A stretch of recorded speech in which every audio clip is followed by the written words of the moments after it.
வணக்கங்க.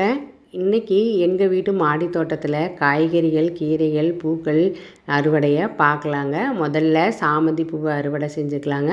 சாமந்தி பூ எக்கச்சக்கமாக பூத்துருக்குதுங்க இந்த வருஷம். போன வருஷம் ஒரே ஒரு பக்கெட்டில் நான் ஒரு நர்சரியில் ஒரு செடி வாங்கி வச்சேங்க. அதில் பூக்கள் பூத்துது. போன வருஷம் கம்மியான அளவில் தாங்க பூத்துது. அது பூத்து முடிஞ்சதுக்கப்புறமா அதிலிருந்து சைடில் முளைச்ச செடிகளை பறித்து நான் மற்ற க்ரோ பேக்கில் நடவு செஞ்சேங்க. சாமந்தி பூ நடவுங்கிற வீடியோ போட்டிருக்கிறேன். அதுக்கப்புறம் அந்த செடியை இந்த அளவுக்கு பூக்கள் பூக்கறதுக்கு நான் எப்படி பராமரிக்கிறேன், என்ன மாதிரி உரங்கள் கொடுக்குறேங்கிற வீடியோவும் போட்டிருக்கிறேன் பாருங்கள்.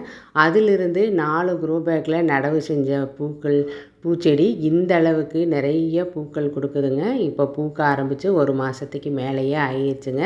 2 நாளைக்கு ஒருக்கா எனக்கு ஒரு பிளேட் நிறையா சாமந்தி பூக்கள் கிடைக்குதுங்க.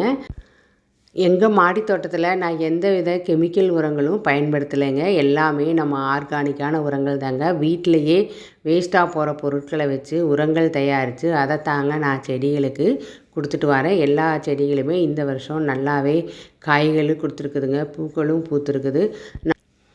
இப்போது இந்த அளவு ஒரு பிளேட் அளவு இன்றைக்கி சாமந்தி பூ அறுவடை பண்ணியாச்சுங்க. அடுத்தது நம்ம தக்காளி அறுவடை செஞ்சுக்கலாங்க. தக்காளி செடி அப்படிதாங்க.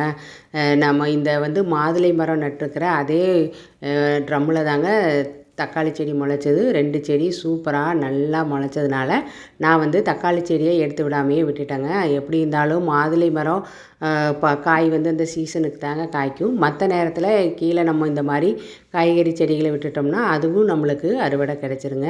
தக்காளி இந்த தடவை நிறைய எனக்கு அறுவடை கிடச்சிருச்சுங்க. ஒவ்வொரு டைமும் 10 தக்காளிக்கு மேலே எனக்கு அறுவடை கிடச்சிருச்சு. இதோட 3 டைம் நான் அறுவடை செஞ்சுட்டேன். இப்போ 4வதாக நான் தக்காளி அறுவடை செய்கிறேங்க. தக்காளி செடி நம்ம விதைகள் போட்டு வர்றதை விட தானாக முளைக்கிறது நிறைய காய்கள் கொடுக்குதுங்க. இந்தளவுக்கு தக்காளி பழம் இன்றைக்கி கிடச்சிருக்குதுங்க. இந்த அளவுக்கு கத்திரிக்காய் அறுவடையை பார்க்கலாங்க. இது பச்சை கத்திரிக்காய் தாங்க. இந்த செடியில் ஏற்கனவே நான் நிறைய கத்திரிக்காய் பறிச்சாச்சு. இப்போ 3 கத்திரிக்காய் இதில் இருக்குதுங்க.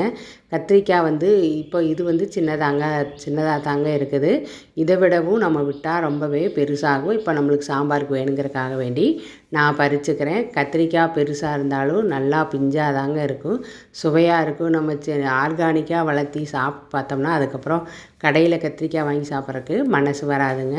இந்த செடியில் கொஞ்சம் நோய் தாக்குதல் ஆயிடுச்சுங்க. இலையெல்லாம் சுருண்டு காய்கள் ஒரு மாதிரி கோணையாக ஆயிடுச்சுங்க. அதனால் இப்போ நம்ம காய்களை பறிச்சுட்டு மீண்டும் செடிகளை பராமரிக்கும் போது அந்த செடி பழையபடி நல்லா வந்துடுங்க. பீக்கங்காயும் அறுவடை செஞ்சுக்கலாம். ஒரு 4 பீக்கங்காய் இருக்குது. பீக்கங்காய் செடியும் அப்படித்தாங்க எக்கச்சக்கமாக பிஞ்சுகள் விடுது. ஆனால் நிறையா பிஞ்சுகள் வெம்பி போயிடுதுங்க. மீதி இருக்கிற பிஞ்சுகள் தான் நம்மளுக்கு காய்கள் கொடுக்குது. எப்படி பராமரித்தாலும் வெம்பாமல் இருக்கிறது இல்லைங்க. அது பாதி பிஞ்சுகள் வெம்பி போய் பாதி தான் நம்மளுக்கு அறுவடைக்கு கிடைக்குது. இன்றைக்கி இந்த 4 பீக்கங்காயையும் அறுவடை செஞ்சுக்கலாங்க. கொடி செடிகளுக்கு எப்போவுமே சீக்கிரமாக நோய் தாக்குதல் வந்துங்க. அதுக்கு நம்ம வாரம் ஒரு முறை வேப்பெண்ணெய் கரைசல் அடிச்சுட்டே இருக்கணுங்க. இப்போது தண்டங்கீரையை அறுவடை செஞ்சுக்கலாம். ஏற்கனவே இந்த க்ரோ பேக்கில் பச்சை தண்டங்கீரை, சிவப்பு தண்டங்கீரை ஒரே மாதிரி இருந்து நான் கீரைகள் அறுவடைங்கிற வீடியோ போட்டிருக்கிறேன். அன்னைக்கு பச்சை தண்டங்கீரையை அறுவடை செஞ்சாச்சுங்க. இப்போ இந்த சிகப்பு தண்டங்கீரையை நான் அறுவடை செஞ்சுக்க போகிறேன். இதுலேருந்து எடுத்துட்டா இதுக்கு கீழே இருக்கிற சின்ன செடிகள் இன்னொரு முறை நம்மளுக்கு அறுவடைக்கு தயாராகிருங்க. கீரை நம்மளுக்கு 20 நாளையிலேயே நம்மளுக்கு அறுவடைக்கு தயாராகிறதுனால கீரை செடிகள் மாடி தோட்டத்தில் நிறையா வளர்த்தலாங்க. வளர்க்குறது ரொம்பவே ஈஸி தாங்க. இது அகத்திக்கீரை. இது அகத்திக்கீரை நம்மளுக்கு நீண்ட நாள் பலன் கொடுக்கறதுங்க. இது மரமாக தான் வளரும். இது நல்லாவே உயரமாக போயிடுச்சுங்க. இதுக்கு மேலே விட்டோம்னா நம்மளுக்கு கீரை உடைக்க முடியாத அளவுக்கு உயரத்துக்கு போயிடும்.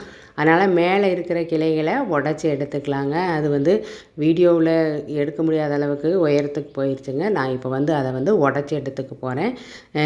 கீழே இருக்கிற சின்ன சின்ன கிளைகளை கட் பண்ணி எடுத்துக்கிறேங்க. இந்த மாதிரி நம்ம கட் பண்ணி எடுக்கும்போது நல்லா படர்ந்து அடர்த்தியாக வளருங்க. குட்டையாக மரமாக நம்மளுக்கு கைக்கு எட்டுற அளவுக்கு வளர்ந்துருங்க. இன்றைக்கி இந்த அளவுக்கு அகத்திக்கீரை நம்மளுக்கு கிடச்சிருச்சுங்க. இதையும் நம்ம வாரத்தில் ஒரு நாள் பொரியல் செஞ்சு சாப்பிடும்போது உடம்புக்கு ரொம்ப நல்லதுங்க. கீரைகள் காய்கறிகள் இன்றைக்கி இந்த அளவுக்கு எனக்கு அறுவடை கிடச்சிருக்குது. மாடி தோட்டத்தில் நீங்களும் காய்கறி செடிகள் வளர்த்து பலன் பெறுங்க. இந்த வீடியோ பிடிச்சிருந்தா லைக் பண்ணுங்கள், கமெண்ட் பண்ணுங்கள், சப்ஸ்கிரைப் பண்ணுங்கள். நன்றி.